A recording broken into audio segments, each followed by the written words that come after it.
ಅರಿವು ಸ್ಪೋರ್ಟ್ ನ್ಯೂಸ್ಗೆ ಸ್ವಾಗತ. ನಾನು ಶಿವರಾಜಂಗೆ. ವೀಕ್ಷಕರೇ, ಇವತ್ತು ರಾಜ್ಯದ ಬಹು ನಿರೀಕ್ಷಿತ ಚಿತ್ರವಾದ ಕರಾವಳಿ ಸಿನಿಮಾದ ಟೀಸರ್ ಲಾಂಚ್ ಈವೆಂಟ್ ಅಲ್ಲಿ ಈಗಾಗಲೇ ಒಂದಷ್ಟು ಕಾಂಟ್ರವರ್ಸಿಗಳು ಸೃಷ್ಟಿಯಾಗಿದೆ.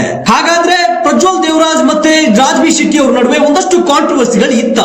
ಸಿನಿಮಾ ನಿರ್ದೇಶಕರಾದ ಗುರುದತ್ ಗಾಣಿಗ ಅವರು ಸಂಭಾವನೆಯನ್ನ ಕೊಟ್ಟಿದ್ದಾರೋ ಇಲ್ವೋ? ಈ ರೀತಿಯಾದಂತಹ ಅನೇಕ ಪ್ರಶ್ನೆಗಳಿಗೆ ಉತ್ತರಗಳಿಲ್ಲಿದೆ.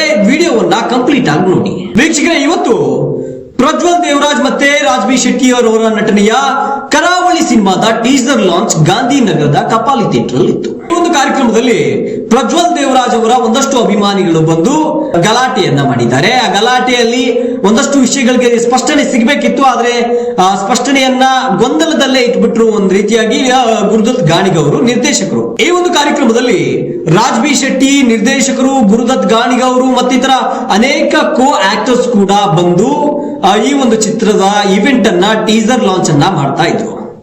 ಆದ್ರೆ ಪ್ರಾಬ್ಲಮ್ ಬಂದಿದ್ದು ಎಲ್ಲಿ ಅಂತ ಹೇಳಿದ್ರೆ, ಟೀಸರ್ ಲಾಂಚ್ ಆಯ್ತು. ಟೀಸರ್ ಅಲ್ಲಿ ಪ್ರಜ್ವಲ್ ದೇವರಾಜ್ ಅವರ ವಾಯ್ಸ್ ಇಲ್ಲ. ಅದೇ ಕಾರಣಕ್ಕೆ ಪ್ರಜ್ವಲ್ ದೇವರಾಜ್ ಅವರ ಒಂದಷ್ಟು ಅಭಿಮಾನಿಗಳು ರೊಚ್ಚಿಗೆದ್ರು. ಸಿಟ್ಟಿನಿಂದ ಪ್ರಜ್ವಲ್ ದೇವರಾಜ್ ಅವರಿಗೆ ಈ ಟೀಸರ್ ಲಾಂಚ್ ಇವೆಂಟ್ಗೆ ಆಹ್ವಾನ ಕೊಟ್ಟಿಲ್ಲ, ಮುಖ್ಯ ನಟರಾಗಿದ್ರು ಕೂಡ ಅವರಿಗೆ ಆಹ್ವಾನ ಯಾಕೆ ಕೊಟ್ಟಿಲ್ಲ ಅಂತ ಪ್ರಶ್ನೆ ಮಾಡಿದ್ರು. ಜೊತೆಗೆ ಅವ್ರು ಟೀಸರ್ ಕಾರ್ಯಕ್ರಮಕ್ಕೆ ಬರ್ದೇ ಇರೋದಕ್ಕೆ ಕಾರಣ ಏನು? ಅದಲ್ಲದೆ ಬಹುಮುಖ್ಯವಾಗಿ ಟೀಸರ್ ನಲ್ಲಿ ಅವ್ರ ವಾಯ್ಸೇ ಇಲ್ಲ ಅಂತಂದ ಹೇಳಿದ್ರೆ ಟೀಸರ್ ನ ಹೇಗ್ ಲಾಂಚ್ ಮಾಡ್ತೀರಾ ನೀವು ಅಂತ ಹೇಳಿ ಒಂದಷ್ಟು ಪ್ರಶ್ನೆಗಳನ್ನ ನಿರ್ದೇಶಕರಿಗೆ ಕೇಳಿದ್ದಾರೆ. ಆ ಒಂದು ಸಂದರ್ಭದಲ್ಲಿ ಆ ಎಲ್ಲರೂ ಒಟ್ಟಿಗೆ ಕೂಡಿ ಒಂದಷ್ಟು ಗಲಾಟೆಗಳಾಗಿದೆ.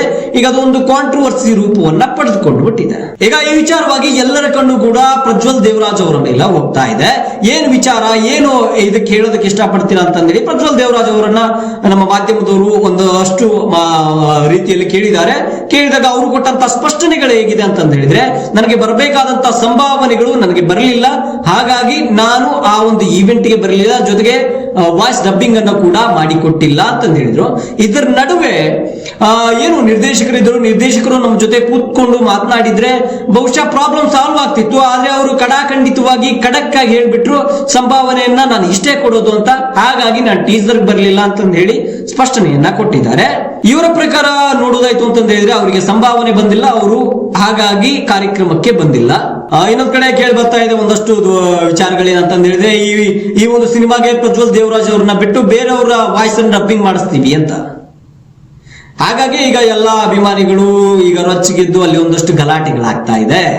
ಹಾಗಾದ್ರೆ ಈ ಗಲಾಟೆಗೆ ತಾರ್ಕಿಕ ಅಂತ್ಯ ಏನು ಅಂತ ನೋಡೋದಾಯ್ತು ಅಂತಂದ ಹೇಳಿದ್ರೆ, ಸ್ವತಃ ಗುರುದತ್ ಗಾಣಿಗ ಅವರು ಏನು ನಿರ್ದೇಶಕರಿದ್ದಾರೆ ಕರಾವಳಿ ಚಿತ್ರದ್ದು, ಅವರು ಮತ್ತು ಆಮೇಲೆ ಒಂದಷ್ಟು ಅವರ ಟೀಮ್ ಏನಿದೆ ಪ್ರಜ್ವಲ್ ದೇವರಾಜ್ ಅವರು ಜೊತೆ ಕೂತ್ಕೊಂಡು ಸಂಭಾವನೆ ನಮ್ಗೆ ಎಷ್ಟು ಬರಬೇಕು ಏನು ಎಂತ ಅಂತಂದೇಳಿ ಅವರವರೇ ಸಾಲ್ವ್ ಮಾಡ್ಕೊಂಡ್ರೆ ಕನ್ನಡ ಇಂಡಸ್ಟ್ರಿಯಲ್ಲಿ ಈಗ ಏನು ಸದ್ದು ಮಾಡ್ತಾ ಇದೆ ಕರಾವಳಿ ಚಿತ್ರ, ಅದು ತುಂಬಾ ದೊಡ್ಡ ಮಟ್ಟಿಗೆ ಹೋಗುವಂತ ಸಾಧ್ಯತೆಗಳಿರುತ್ತೆ. ಆದ್ರೆ ಇವ್ರು ಹೀಗೆ ಬಿಟ್ರು ಅಂತಂದ ಹೇಳಿದ್ರೆ, ನಾನು ಕೊಟ್ಟಿದ್ದೀನಿ ಅಂತ ಗುರುದತ್ ಗಾಣಿಗ ಅವರು ನನಗೆ ಸಂಭಾವನೆ ಬಂದಿಲ್ಲ ಅಂತಂದೇಳಿ ಪ್ರಜ್ವಲ್ ದೇವರಾಜ್ ಅವರು ಕೂತ್ಕೋಬಿಟ್ರೆ ಈ ವಿಷಯ ಕಾಂಟ್ರವರ್ಸಿಯಾಗಿ ಉಳಿಯುತ್ತೆ. ಸಿನಿಮಾ ಅಟ್ಟರ್ ಫ್ಲಾಪ್ ಆಗುವಂತ ಸಾಧ್ಯತೆಗಳು ಕಂಡು ಬರುತ್ತೆ.